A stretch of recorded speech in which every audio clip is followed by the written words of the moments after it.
Today I'm going to show you how to make end credits in Premiere Pro.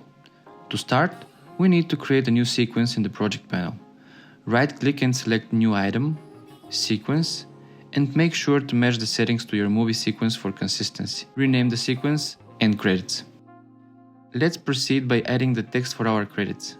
Use the Type tool to generate text. For this tutorial, I've prepared a text in advance, which I will paste here. Feel free to adjust the font, the size, and the alignment to your liking. You can include as many credits as needed. If you wish to incorporate images with your credits, simply press here on New Layer, then From File and choose your image. Once imported, resize and align the image as desired. The roll effect will automatically be applied to this image alongside the text layers.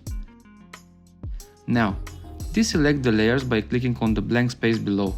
Now we can enable the roll effect. If we move the playhead to the start, we will see the text rolling smoothly. You can adjust the roll speed by making the graphic longer or shorter like this.